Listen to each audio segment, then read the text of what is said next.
CCP fears convergence of three major risks. Expert warns, financial collapse imminent. Analyst living in China for 10 years flees, posts 22 tweets criticizing Xi. Yellen calls for G7 to build a wall of opposition against China's excess capacity. It's all covered in today's China Truths. CCP fears convergence of three major risks. Expert warns, financial collapse imminent. 2 years after the collapse of China's real estate market, the ongoing repercussions are now edging closer to sparking a widespread financial crisis. In response, He Lifeng, the Chinese deputy premier responsible for financial oversight, has issued a severe warning. He underscored the urgent need to maintain rigorous defenses against systemic risks and to tackle emerging threats in the financial sector directly. At the heart of this looming crisis are three interlinked dangers: the instability of the real estate market, escalating local government debt, and growing vulnerabilities in small to medium-sized financial institutions. Recent data shows a severe downturn in China's real estate market.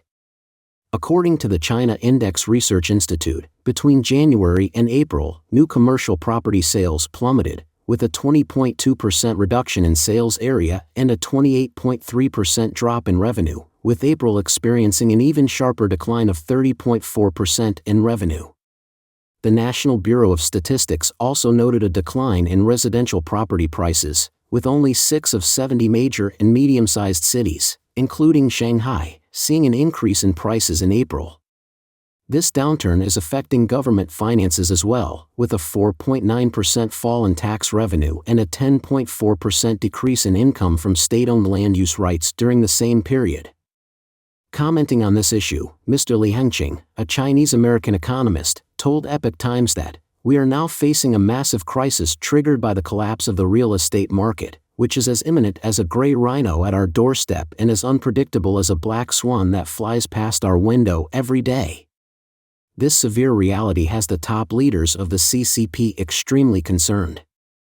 Mr. Li further explained that in recent years, local governments have heavily invested in real estate using financing platforms, which has led to enormous debts following the market's collapse. These debts are estimated to range from 60 trillion yuan, approximately $8.4 trillion to nearly 100 trillion yuan, approximately $14 trillion. With debts of such scale, local governments are struggling to make ends meet, failing to pay salaries, and forcing civil servants to take pay cuts. Despite these efforts, the underlying issues remain unresolved. On the topic of risks to smaller financial institutions, Mr. Li highlighted the recent crisis involving rural banks in Hunan, where 400,000 depositors were unable to access their life savings, totaling 40 billion yuan, about $5.5 billion. The CCP harshly suppressed these depositors' efforts to assert their rights. With over 4,000 similar small banks in China, similar incidents are expected to unfold rapidly, potentially leading to a systemic crisis akin to America's Lehman Brothers collapse. How China's banking system avoided the crisis. According to North American investment advisor Mike Sun, the crisis typically spreads from rural banks to regional small and medium-sized banks, then to joint stock banks, and finally to the major state-owned banks. Therefore, in a bid to avert a financial meltdown similar to the 2008 Lehman Brothers collapse, China's major banks are rolling out a special type of bond, called Total Loss Absorbing Capacity, TLAC, bonds. Specifically, the Industrial and Commercial Bank of China, ICBC, initiated the process on May 20, announcing the issuance of 40 billion yuan, roughly $5.5 billion, in TLAC bonds. The Bank of China followed suit on May 23, commencing the pricing process for 30 billion yuan, approximately $4.2 billion, of these bonds. TLAC bonds are specifically designed to tackle the too-big-to-fail issue that plagues major financial institutions. In 2015, the Financial Stability Board, FSB, introduced TLAC capital requirements for globally significant banks, GSIBs, to prevent their potential failures from snowballing into a full-blown systemic crisis. In a crisis scenario, TLAC bonds can be written down or converted into equity, either through contractual agreements or legal mechanisms. This could result in partial or total losses for bondholders, interest cancellations, and even changes to the bond's terms like maturity dates or interest rates. Mr. Mike Sun offered his perspective to the Epoch Times, stating, "The Chinese Communist Party leadership is determined to avoid repeating the mistakes Japan made after its real estate bubble burst. While issuing bonds can provide a short-term buffer, ultimately the solution lies in bolstering domestic demand. The current measures being taken are merely delaying the inevitable crisis, they won't resolve the underlying issues." Meanwhile, smaller financial institutions in provinces like Guangdong, Sichuan, and Shaanxi are taking a different approach to bolster their resilience. They are actively pursuing mergers and restructuring to consolidate their financial strength. The Bank of Chengdu recently revealed plans to acquire the remaining shares of its subsidiary, Sichuan Mingshan Jincheng Village Bank, and transform it into a branch located in Yellen.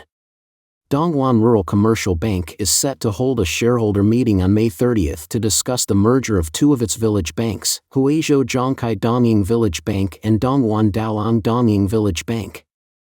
Similarly, the Bank of Shaanxi's board of directors has scheduled a meeting for June 6 to deliberate on a proposal to acquire and merge four village banks, including Yangtze County Huimin Village Bank, into new branches. CCP's game of passing the buck ends. Over the past 2 decades, China's real estate sector and its associated industries have propped up the country's GDP, contributing 25 to 30% since 2010. The World Bank estimates that real estate investment alone accounts for 13% of GDP, with a whopping 30% attributed to the broader industry when supply chain inputs are factored in. This reliance on real estate intensified after 2010, fueled by then-Premier Li Keqiang's massive shantytown redevelopment initiative launched in 2013. The program aimed to renovate 10 million substandard housing units within 5 years, injecting substantial investment into the sector. Shantytowns, characterized by dilapidated housing, safety hazards, and inadequate infrastructure, were widespread throughout China's cities. Initially conceived in 2005 as a cash compensation scheme for displaced residents, the shantytown redevelopment morphed into a primary tool for economic stimulus post-2010. However, it also exacerbated China's burgeoning real estate bubble. As unsold properties piled up, the CCP doubled down, expanding the program to absorb excess inventory, only to inflate the bubble further. Mr. Li Hengqing argues that the CCP has squandered numerous chances to deflate this bubble, and the game of passing the buck comes to an end. The bursting bubble has ignited a financial crisis, compounded by the colossal debt burden of local governments. At this juncture, the CCP faces a stark choice: a hard landing or a soft landing, both of which spell doom for the regime.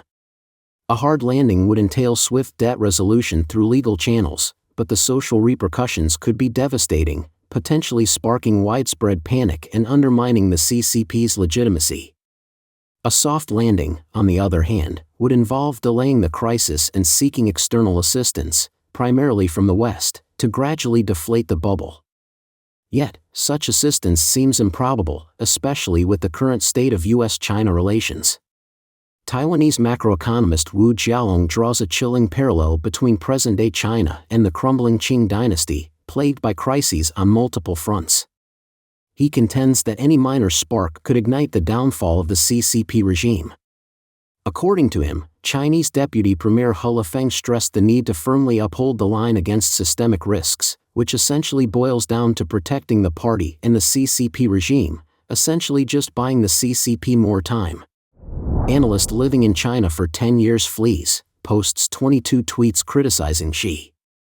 Since Xi Jinping came to power as the head of the Chinese Communist Party, he has implemented a series of evil laws, resulting in a massive exodus of capital and accelerating the departure of China's wealthy and elite. On May 19, Dan Macklin, a political risk analyst who has spent many years living in China, announced on Platform X that he had returned to the UK last month after a decade in China. He described his extensive time there as an incredible journey and shared the reasons that ultimately led him to leave. Notably, he also posted a series of 22 tweets criticizing the widespread damage inflicted on various sectors by Xi's policies. Macklin recalled arriving in China in early 2010, when, as an enthusiast of China, he saw the country as a place filled with limitless opportunities. He decided to take a risk to study and work there during a time when the Chinese economy was still growing at a robust rate, even in the aftermath of the Bo Xilai scandal, with Xi Jinping, a so-called reformer, just coming to power. It was an era before the dominance of smartphones and QR codes, a simpler time when cash ruled. Over the following years, mobile apps dramatically reshaped every aspect of Chinese life, enabling consumers to have almost any material convenience or pleasure delivered directly to their doors, which initially led to a massive surge in Chinese tech stocks. However, this golden era was short-lived, as these technologies and the companies developing them soon became targets of the Chinese government. Consumer technology gradually came to be viewed as a symbol of what was termed capital's disorderly expansion.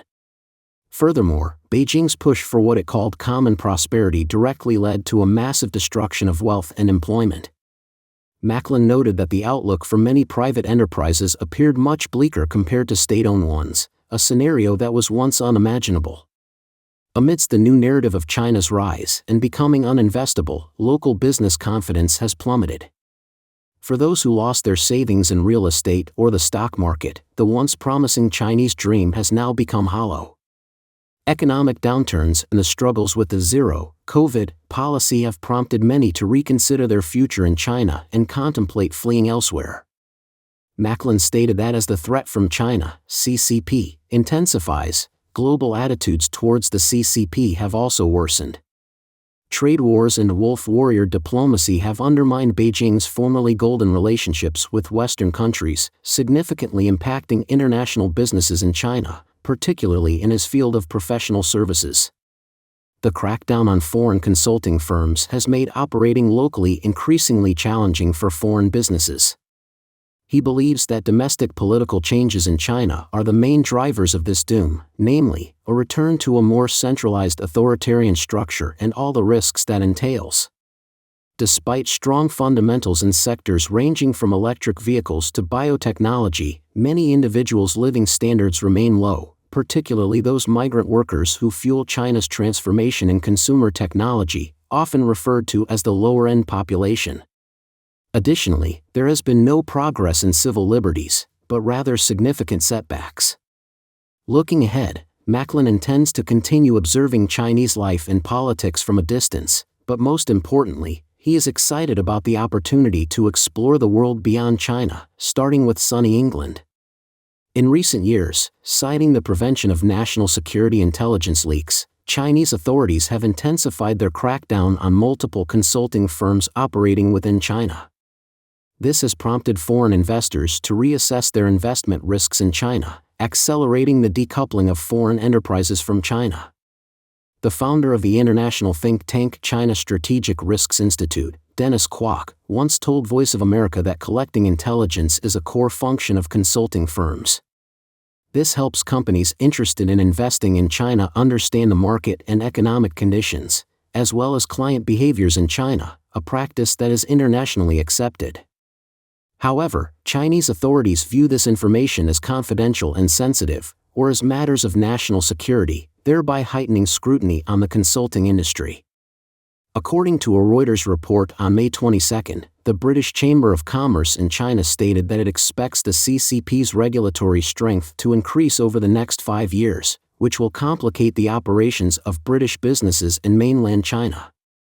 Additionally, the risks associated with geopolitical and trade tensions are continuously increasing, placing significant pressure on British investors and further restraining the confidence of British businesses.